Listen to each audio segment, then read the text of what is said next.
شروع کرتا ہوں اللہ کے نام سے جو بڑا نہایت اور رحم کرنے والا ہے۔ ایک نوسر باز کا قصہ۔ محترم ناظرین، ویڈیو آخر تک ضرور دیکھیے گا اور ہمارے چینل کو ضرور سبسکرائب کر لیجئے گا۔ یہ ایک کہانی بہت ہی دلچسپ کہانی ہے۔ ایک چلاک دھوکے باز شخص نے کہیں سے گدھا چوری کیا اور اسے فروخت کرنے کے لیے قریبی بازار لے گیا۔ بازار سے جانے سے پہلے اس نے گدھے کے منہ میں کچھ اشرفیاں ٹھوس کر کپڑے سے اچھی طرح بند کر دیا اور بازار میں زیادہ ہجوم والی جگہ پر کھڑے ہو کر اس نے گدھے کے منہ سے کپڑا ہٹا دیا۔ جیسے ہی کپڑا ہٹایا، گدھے کے منہ سے اشرفیاں نکل کر زمین پر گرنے لگیں۔ سکوں کی چھنکار سن کر لوگ متوجہ ہو گئے اور حیران ہو کر پوچھنے لگے کہ گدھے کے منہ سے سونے کی اشرفیاں، آخر یہ ماجرا کیا ہے؟ دھوکے باز کہنے لگا، بھائیو، یہ عجیب و غریب گدھا ہے اور میں تو اس سے بہت ہی تنگ اور پریشان ہو گیا ہوں۔ اداس ہوتا ہوں تو دن میں ایک بار اس کے منہ سے سونے کی اشرفیاں گرنے لگتی ہیں۔ اب تو میرے گھر میں اشرفیاں رکھنے کی جگہ بھی نہیں، اس لیے میں نے سوچا ہے کہ اس کو بیچ دوں اور ضرورت مند اور جانوروں سے پیار کرنے والا تاجر خرید لے۔ لوگوں نے گدھے کے منہ سے اشرفیاں گرتے ہوئے تو اپنی آنکھوں سے دیکھ لی تھی اور باقی کا قصہ سن کر ہر کسی کی خواہش تھی کہ یہ گدھا جتنے میں بھی مل جائے، سستا ہے۔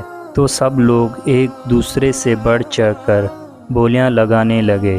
تو آخرکار ایک بڑے تاجر نے بڑی رقم کے ساتھ گدھا خرید لیا۔ فروخت کرنے والے نے رقم اور زمین پر گرے سکوں کو سمیٹ کر وہاں سے جلدی روانہ ہو گیا۔ اب جس تاجر نے گدھا خریدا تھا وہ بڑا خوش تھا اور گردن اکڑاتے ہوئے چل رہا تھا، اور اہل شہر اس کے پیچھے پیچھے چلتے ہوئے اس کے گھر تک پہنچ گئے۔ سارے لوگ مل کر اداس اور پریشان شکلیں بنا کر گدھے کے ارد گرد بیٹھ گئے۔ لوگ گھنٹوں بیٹھ کر انتظار کرتے رہے اور بالآخر وہ سچ مچ ہی پریشان ہو گئے۔ اسی دوران گدھا جو کب سے بھوکا تھا، اس نے خوب چارہ کھایا مگر ایک سکہ تک نہ گرایا۔ آخر وہاں سے کہیں دانا کا گزر ہوا۔ اس نے انہیں بتایا کہ تمہارے ساتھ دھوکہ ہو چکا ہے، اس سے پہلے کہ فروخت کرنے والا کہیں بھاگ جائے فوراً اس دھوکے باز کو پکڑ لو۔ وہ تاجر اور وہ تمام لوگ اکٹھے ہو کر جب اس دھوکے باز کے گھر کے باہر پہنچے اور دروازہ کھٹکھٹایا اور اس کے متعلق پوچھنے لگے تو اندر سے اس دھوکے باز کی بیوی نے کہا کہ وہ تو کہیں کام سے گئے ہیں، پر آپ باہر انتظار کریں، میں اپنا پالتو کتا بھیجتی ہوں اور یہ جا کر انہیں آپ کے متعلق بتائے گا اور ہر صورت میں اپنے ساتھ لے کر آئے گا۔ لوگ دل و جذبی سے دیکھنے اور سوچنے لگے کہ یہ کیسے ہو سکتا ہے کہ ایک کتا اپنے مالک کو گھر لے آئے۔ اصل میں چلاک شخص نے جب دیکھا کہ تمام لوگ اس کے گھر کے باہر جمع ہیں تو اس نے اپنی بیوی کو کتے والی پٹی پڑھائی، گھر میں پہلے سے بندھے ہوئے کتے کو آزاد کیا اور خود گھر کی دیوار سے چھلانگ لگا کر بھاگ گیا، اور دور جا کر اس نے کتے کو پکڑ لیا اور اس کے ساتھ واپس گھر کی طرف چل دیا۔ تھوڑی ہی دیر گزری تھی کہ لوگوں کو اپنی آنکھوں پر یقین نہیں آ رہا تھا کہ وہی شخص جس نے ان کو دھوکہ دیا اسی کتے کے پیچھے پیچھے چلتا ہوا آ رہا تھا، اور سارے لوگ یہ بات بھول گئے تھے کہ وہ یہاں پر کیا کرنے آئے تھے، اور کتے کے متعلق پوچھنے لگے کہ یہ تو بڑے کام کا ہے، بتاؤ یہ کتا کتنے کا فروخت کرو گے؟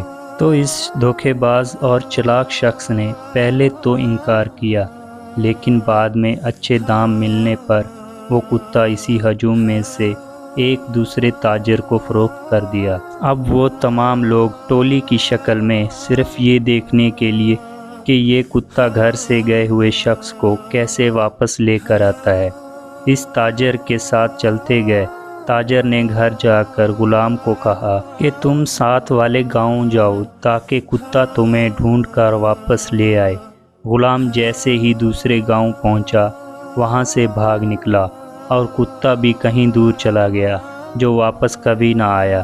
جب غلام اور کتا دونوں واپس نہ آئے تو لوگوں کو پتہ چل گیا کہ ایک بار پھر ہمارے ساتھ دھوکہ ہو گیا، اور وہ دوبارہ اکٹھے ہو کر جب اس دھوکے باز کے گھر گئے تو وہ ایک بار پھر گھر کے پچھلی جانب سے بھاگ نکلا، اور اس کی بیوی کہنے لگی کہ وہ ساتھ والے گاؤں کسی کام سے گئے ہیں۔ تو لوگوں نے فیصلہ کیا کہ آج ہم اس کے گھر کے اندر بیٹھ کر اس کا انتظار کریں گے، اور یوں دونوں تاجروں سمیت ارد گرد کے تمام لوگ اس کے گھر میں بیٹھ گئے۔ کافی دیر جب گزر گئی تو وہی دھوکے باز گھر میں داخل ہوا اور بیٹھے ہوئے لوگوں کو دیکھ کر چاپلوسی سے کام لیتے ہوئے بیوی سے پوچھنے لگا کہ میرے مہمانوں کی مہمان نوازی کی ہے کہ یا ایسے ہی بھوکا بٹھایا ہوا ہے، اور وہ لوگ دل میں ہی شرمندہ ہونے لگے کہ یہ تو بڑا سخی اور مہمان نواز بندہ ہے۔ تو اس کی بیوی نے انکار میں سر ہلاتے ہوئے کہا کہ ان فضول اور فالتو لوگوں کو کون اپنا مہمان بناتا ہے، میں نے تو انہیں پانی تک نہیں پوچھا۔ یہ سن کر وہ شخص غصے میں پاگل ہو گیا اور جیب سے خنجر نکال کر اپنی بیوی کے پیٹ میں گھونپ دیا۔ فوراً لہو بہہ نکلا اور اس کی بیوی لہرا کر نیچے فرش پر گر پڑی۔ وہاں کے بیٹھے لوگ اسے برا بھلا کہنے لگے کہ ہمارے پیسوں کو رہنے دو۔ تو دھوکے باز کہنے لگا کہ آپ لوگ فکر نہ کرو، یہ تو ہمارا روز کا کام ہے، میں غصے میں آ کر اسے قتل کر دیتا ہوں اور دوبارہ اس سینگ سے زندہ کر دیتا ہوں۔ یہ کہتے ہوئے اس نے دیوار پر ٹنگے ہوئے کسی جانور کے بڑے سے سینگ کی طرف اشارہ کیا۔ پھر وہ سینگ اتار کر مری ہوئی بیوی کے پاس بیٹھ کر سینگ کو منہ میں دبا کر سپیروں کی طرح جھوم جھوم کر بجانے لگا۔ تھوڑی دیر بعد وہی عورت جو کچھ دیر پہلے سب کے سامنے خنجر کے وار سے ہلاک ہو چکی تھی، اپنے زخم پر ہاتھ رکھ کے اٹھ کھڑی ہوئی۔ تمام لوگ حیرت زدہ رہ گئے اور ایک بار پھر وہ سب یہ بات بھول گئے کہ وہ لوگ یہاں پر کیوں آئے۔ لوگ اس سینگ کو خریدنے کے در پر ہو گئے۔ دھوکے باز نے بولی بڑھانے کی خاطر کہنا شروع کر دیا کہ یہ جادوئی سینگ پوری دنیا میں ایک ہی ہے جو صرف میرے پاس ہے، اور میں اسے کسی بھی قیمت پر فروخت نہیں کروں گا۔ کرتے کرتے ایک بڑے تاجر نے سب سے زیادہ رقم ادا کر کے وہ سینگ خرید لیا، اور سینگ خرید کر وہ لوگ اپنے اپنے گھروں کو چلے گئے۔ جس نے سینگ خریدا تھا کہنے لگا میں اپنی بیوی کے چخ چخ سے تنگ ہوں، آج اگر اس نے لڑائی کی تو میں اسے قتل کر دوں گا، اور رات سکون سے گزار کر صبح سینگ کی مدد سے اس کو دوبارہ زندہ کر لوں گا۔ لیکن در حقیقت اس دھوکے باز نے جب اپنے گھر کے باہر لوگوں کو اکٹھا دوبارہ دیکھا تو فوراً منصوبہ بنا کر اس نے اپنی بیوی کو شامل کر لیا۔ لال رنگ کو ایک تھیلی میں ڈال کر بیوی کے کپڑوں میں چھپا دیا، پھر ایک خنجر لیا جس کے دستے میں ایک خفیہ بٹن تھا جس کو دبانے سے خنجر کا بھل اپنے دستے میں غائب ہو جاتا تھا، اور ایک بار پھر اس نے ان لوگوں کو بے وقوف بنایا۔ اب جس نے سینگ خریدا تھا جیسے ہی گھر پہنچا تو اس کی بیوی نے حسب معمول لڑائی شروع کر دی۔ اس نے بے فکر ہو کر خنجر نکالا اور اپنی بیوی کے پیٹ میں گھونپ دیا۔ وہ تڑپتی تڑپتی ٹھنڈی ہو گئی۔ اس نے اٹھا کر کمرے میں لٹا دیا اور پوری رات ایسے ہی رہنے دیا۔ صبح اٹھ کر اس نے سینگ کو مختلف طریقوں سے بجایا مگر وہ تو مردہ ہو چکی تھی۔ دھیرے دھیرے اسے اپنی بے وقوفی کا احساس ہونے لگا اور وہ پچھتاوے کے احساس کے ساتھ گھر سے نکلا تو باہر تمام لوگ اس کے منتظر تھے۔ وہ شخص دکھ اور شرمندگی کو چھپانا چاہتا تھا مگر کچھ لوگوں نے اصرار کیا تو اصل بات اگلوا ہی لی۔ اب کی بار انہوں نے پکا ارادہ کر لیا کہ اب اس دھوکے باز کی کسی بات میں نہیں آنا اور اس کو دیکھتے ہی قابو کر کے ایک بوری میں بند کر کے سمندر میں پھینک دینا ہے۔ سب نے اس پر اتفاق کیا۔ وہ لوگ اکٹھے ہو کر اس دھوکے باز کے گھر پہنچے اور اس سے اندر جا کر اسے قابو کر لیا اور ایک بڑی بوری میں اسے بند کر کے سمندر کی طرف چل دیے۔ سمندر وہاں سے کافی دور تھا۔ راستے میں انہوں نے کہا کہ ہم آرام کر لیتے ہیں اور بعد میں اسے آرام سے پانی میں پھینک دیں گے، اور بے فکر ہو کر سو گئے۔ بوری میں بند شخص نے بھوک اور پیاس سے بے حال ہو کر چیخنا چلانا شروع کر دیا، مگر وہ تمام لوگ نیند کے مزے لے رہے تھے۔ اسی دوران وہاں سے ایک چرواہے کا گزر ہوا تو اس نے دیکھا کہ لوگ آرام سے سو رہے ہیں اور ایک طرف بوری سے چیخنے چلانے کی آوازیں آ رہی ہیں۔ اس نے بھیڑ بکریوں کو ایک طرف کھڑا کیا اور آگے بڑھ کر بوری کو کھولا تو اندر سے ایک شخص نکلا۔ چرواہے نے اس سے پوچھا کہ تم کون ہو اور یہ ارد گرد جو لوگ سو رہے ہیں یہ کون ہیں، اور تجھے بوری میں بند کیوں کیا ہے؟ یہ ماجرا کیا ہے؟ دھوکے باز نے کہا، سنو، یہ تمام لوگ میرے خاندان کے ہیں اور یہ میری شادی سمندر پار ایک شہزادی سے زبردستی کرانا چاہتے ہیں، مگر مجھے دولت کی ذرا بھی ہوس نہیں۔ میں تو اپنی چچا زاد لڑکی سے شادی کرنا چاہتا ہوں۔ چرواہا اس کی باتیں سن کر بڑا متاثر ہوا اور کہنے لگا، بتاؤ میں تمہارے کس کام آ سکتا ہوں؟ دھوکے باز نے کہا، ہاں ہاں کیوں نہیں، تم میری مدد کر سکتے ہو۔ تم میری جگہ اس بوری میں آ جاؤ اور جب شہزادی کے سامنے بند بوری کھلے گی تو تم سے شادی کرنے کے سوا کوئی چارہ نہیں ہوگا۔ چرواہا یہ سن کر خوش ہو گیا اور ہنسی خوشی اس دھوکے باز کی جگہ بوری میں بند ہو کر بیٹھ گیا۔ جب لوگ نیند سے بیدار ہو گئے تو انہوں نے بوری کو اٹھایا اور چلتے چلتے آخر کار سمندر میں پھینک دیا اور مطمئن ہو کر اپنے اپنے گھروں کو لوٹ آئے۔ اگلے دن انہوں نے دیکھا کہ دھوکے باز شخص کے باہر 300-400 کی تعداد میں بھیڑ بکریاں بندھی ہوئی ہیں۔ وہ بڑے حیران ہو کر جب وہاں گئے تو دیکھا کہ جس کو سمندر میں پھینک کر آئے تھے وہ تو گھر میں بیٹھا اپنی بیوی سے گپ شپ میں لگا ہوا ہے۔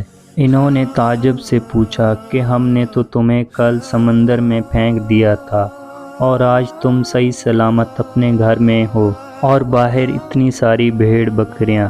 تو دھوکے باز شخص نے کہنے لگا کہ جب تم لوگوں نے مجھے سمندر میں پھینکا تو وہاں سے ایک جل پری نمودار ہوئی اور مجھے اپنے ساتھ سمندر گھر میں لے گئی۔ وہاں پر ہیرے جواہرات اور موتیوں سے بنے ہوئے بے شمار محل اور ہزاروں کی تعداد میں مال مویشی تھے۔ جل پری نے مجھے مہمانوں کی طرح رکھا اور میری خوب مہمان نوازی کی، اور وہ مجھ سے شادی کرنا چاہتی تھی اور وہاں کا حاکم بنانا چاہتی تھی، مگر جب میں نے کہا کہ میں شادی شدہ ہوں تو اس نے کہا کہ کوئی مسئلہ نہیں، اور مجھے بھیڑ بکریوں کا تحفہ دے کر کہنے لگی کہ اگر تمہارے علاقے میں ایسا کوئی شخص ہو جو یہاں کی جل پریوں سے شادی کر کے عیش و عشرت کی زندگی گزارنا چاہتا ہو تو اسے یہاں پر لے آنا۔ یہ بات سننے کی دیر تھی کہ تمام لوگ دھوکے باز شخص کی باتوں میں آ گئے۔ دھوکے باز نے کہا کہ کل صبح تم اپنے ساتھ ایک ایک بوری اور ایک ایک رسی لے کر سمندر کے پاس آ جانا۔ اگلی صبح تمام لوگ سمندر کے پاس آ گئے اور بوری میں بیٹھ کر ایک دوسرے کو بند کر دیا۔ دھوکے باز نے اپنی بیوی کی مدد سے تمام لوگوں کو سمندر میں پھینک دیا۔ اس کے بعد وہ ان بے وقوفوں کے گاؤں کا مالک بن گیا۔ محترم عزیز دوستو، یہ تو ایک فرضی کہانی تھی، لیکن اگر حقیقت میں دیکھا جائے تو ہم بے وقوفوں کی بستی میں ہی رہ رہے ہیں۔ 70 سالوں سے ہمارے ساتھ یہی کھیل کھیلا جا رہا ہے۔ کبھی ایک نوسر باز آتا ہے اور چلا جاتا ہے، اور کبھی دوسرا نوسر باز آتا ہے اور اپنا کرتب دکھا کر ہم سب کو بے وقوف بنا کر چلا جاتا ہے، اور ہم بیچارے ہمیشہ بے وقوف بن جاتے ہیں۔ انہی لفظوں کے ساتھ میں اجازت چاہوں گا، اس امید کے ساتھ کہ سانسوں نے وفا کی تو اگلی بار ایک اور ویڈیو لے کر آپ کی خدمت میں حاضر ہوں گا۔ تب تک کے لیے خدا حافظ۔ پیارے دوستو، جاتے جاتے ہمارے چینل کو ضرور سبسکرائب کر دیجیے گا۔ اپنا اور اپنے گھر والوں کا بہت سا خیال رکھیے گا۔ اللہ حافظ۔